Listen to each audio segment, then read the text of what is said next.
Gracias por continuar con nosotros. Seguimos platicando con el licenciado Javier Villarreal Lozano, que en la pausa nos comentaba algo muy interesante de la Jura de Independencia. Nosotros nos adelantamos aquí en Saltillo. En Saltillo se adelantó porque había primero aquí un pariente de Iturbide que seguramente tenía contacto. Bueno, tenía contacto porque yo vi las cartas en el Archivo General de la Secretaría de la Defensa. Hay una serie de documentos en donde hay relación de Iturbide con gente de Saltillo. Entonces, antes del 21 de septiembre de 1821, que es cuando entra el ejército trigarante, un par de semanas antes. Allá en la Ciudad de México. Bueno, en México entran el 21. Sí. Y acá, como poco antes, se junta la gente en la plaza y dice, no, ya juramos la independencia. Ajá. Y nos independizamos, pues técnicamente o simbólicamente por lo menos, antes que la Ciudad de México o que se oficializara la independencia, ¿no? Entonces, aquí en Coahuila concluye la ruta de Hidalgo. Aquí termina en Chihuahua, que es donde de Monclova mandan a los principales jefes a Chihuahua, donde pues, son juzgados y fusilados. Aquí había hace el 58, ¿no? Creo recordar la fecha, se puso una estela, se pusieron unas cabezas de águila marcando la ruta de Hidalgo. Desgraciadamente la mayoría ha desaparecido, ¿no? Y yo creo que sería bueno que nosotros los coahuilenses sí nos ocupáramos de señalar la ruta que siguió, por ejemplo, en Coahuila, ¿no? De Saltillo a la hacienda. A Ramos. Después de Ramos a Santa María. A la hacienda de Santa María. Entonces después pasan a la hacienda de Mesillas. Después pasan por cerca de donde está ahora un spa con aguas termales. Sí. Cruzan las termas de San Joaquín. Sí, por ahí. Cruzan la sierra de San Marcos y Pinos, por el lado que iba el camino, que era realmente por el lado de Nuevo León, por Reata y por ahí llegan a La Joya, y en La Joya no encuentran agua suficiente, y les dicen en Castaños. Y en esa ruta de La Joya a Castaños está antes Acatita de Baján, donde los aprenden. Pero el objetivo era llegar ¿a dónde? A Estados Unidos. A Estados Unidos. Digo, no tenían más salida, es decir, después de Puente de Calderón, en donde el ejército realista los hace pedazos, los destroza. Ya el centro de México les estaba vedado. Ahí hay un episodio rarísimo porque el ejército insurgente llega a las orillas de la Ciudad de México y por alguna razón Hidalgo dice no entrar a la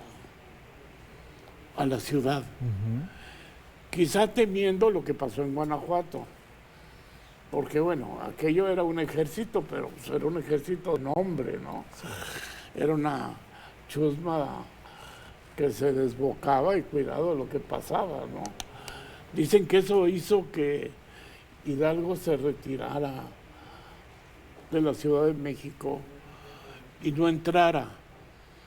Pero pues para sus males empezó a ir pésimamente mal, perdonando la repetición de la palabra, y no les queda más camino que ir a buscar apoyo, simpatía en Estados Unidos. No era la primera vez. López Rayón, en cuyas fuerzas peleó un paisano, el insurgente más distinguido de Coahuila, que es don Melchor Musquiz. Don Melchor Musquiz, por órdenes de López Rayón, va a Estados Unidos a buscar lo mismo, apoyo al movimiento. Vuelve sin ninguna respuesta favorable. Pero también eso, yo creo que eso es importante, porque yo tengo un pequeño libro, una biografía de Musquiz, que se titula Melchor Musquiz, el insurgente olvidado. Porque realmente él sí pelea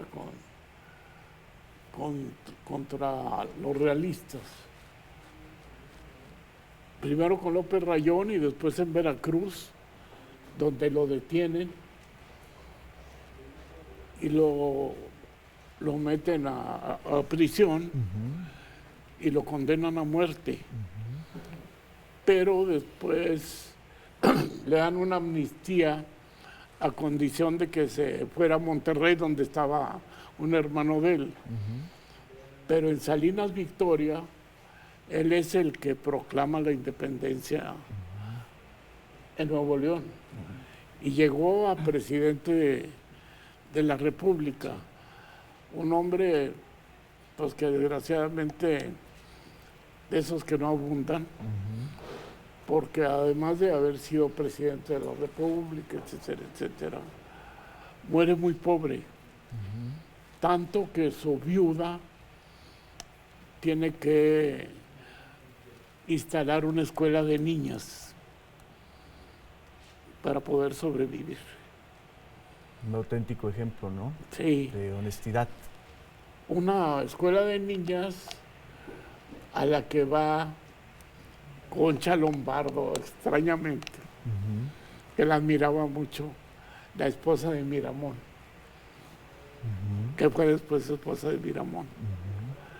Por eso cuando muere en 1844, don Melchor, seguramente por influencias de doña Concha Lombardo, que era una mujer muy inteligente y que quería mucho a la señora Musquiz, se le hace un sepelio muy digno, muy decoroso. Se lo entierran en el cementerio de Santa Paula, que estaría ahorita en Reforma Norte, por ahí, pero que se perdió. Extrañamente, el mismo cementerio donde por un tiempo estuvo, pues no enterrada, sino en un nicho la pata de Santana, cuando glorifican la pierna de Santana, estuvo en ese cementerio de Santa Paula. Yo he insistido mucho, y alguna vez sí lo he escuchado, que los gobernadores de Coahuila incluyan a don Melchor Musquiz en la lista de vivas, ¿no? Al vitorear a los héroes, porque es el único que pudiéramos. Pues después fue conservador, lo que sea, pero que luchó por la independencia, indudablemente. Hay una litografía de la entrada del ejército trigarante a la Ciudad de México, y don Melchor está exactamente atrás de Iturbide. Es decir, es uno de los hombres que que logra la independencia de este país. Hablando de Vivas, si a don Javier Villarreal Lozano le tocara esta noche dar el grito justo en medio del contexto en el que estamos, pandemia, una de las peores crisis económicas en la historia del mundo, no solo de México, ¿qué Vivas agregaría usted? Pues yo agregaría indudablemente la de Melchor de Musquiz. los héroes, Melchor Musquiz. Pero yo agregaría un viva gigantesco al pueblo de México por estar resistiendo esta terrible amenaza, y en algunos casos ya no es amenaza, ya es un hecho del coronavirus y del problema económico que se deriva de esta pandemia. Yo creo que es el momento, bueno, desde mi muy personal punto de vista y debatible, es el momento en que quizá todos los mexicanos debiéramos tratar de unirnos. No desunirnos, no, como se está haciendo políticamente. Dividirnos. ¿Qué? Dividirnos. No. Todos somos mexicanos. Este es un barco en el que todos navegamos. Si se hunde este barco, nos hundimos todos. Y si sale adelante, salimos todos. Porque yo creo que en las épocas de crisis es donde resulta más indispensable ese espíritu, ahora sí, volviendo a la Revolución Francesa, de fraternité, de ser fraternales, de ser hermanos con los nuestros, para poder, pues, si estamos en posibilidades, echar la mano, etcétera, etcétera, porque con la desunión no vamos a ninguna parte, y menos después de esto, sinceramente no. No creo que esas divisiones políticas que a veces son artificiales, que están nada más en el discurso de los políticos, creo que es lo peor que le puede pasar a este país. Y desgraciadamente veo, lo escribí hace unos días en el Zócalo, veo brotes muy inquietantes de división y descontento. Creo que esta división política que se trata de hacer o se intenta hacer, me parece que es disruptiva, y me parece que lo único que se logra con eso es encrespar el ánimo nacional, que ya de por sí o está muy abatido o muy enojado. Es echarle más leña al fuego. Sí, echarle más leña al fuego. Estamos viendo lo que pasa en Chihuahua. Yo digo, no sé quién tenga la razón o no la tenga, pero el que se enfrenten a la Guardia Nacional y que haya una dama muerta, lo que ocurre con la Comisión de Derechos Humanos, que ya se volvió extensivo, ya lo de México ya pasó al Estado de México, y a Cuautla, Morelos, tengo entendido. Son señales para mí muy inquietantes. Yo creo que hay que buscar la unidad. Eso sería quizá un grito que daría yo. Viva la unidad de los mexicanos. Sergio. Tengo una pregunta. ¿Qué opinión le merece la clase política del día de hoy? Esa clase política que nos tiene en estos vaivenes. No le quiero poner nombres de partidos ni nada, sino en términos globales. Estos 20 años de este siglo, ¿qué opinión le merece esta clase política? Pues las ha habido mejores, indudablemente, ¿no? Como dicen de los hombres de la Reforma de Benito Juárez, que parecían gigantes, ¿no? Parecían gigantes. Tenemos muchísimos ejemplos de políticos.